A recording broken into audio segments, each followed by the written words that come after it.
Now you can ride from the University of Houston's Clear Lake campus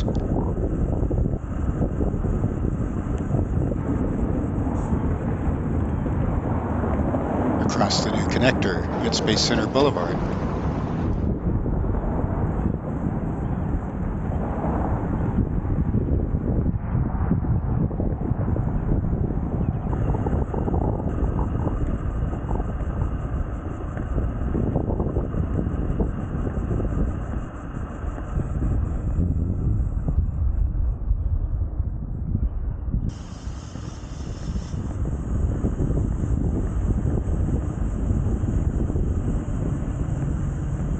To the donut shop?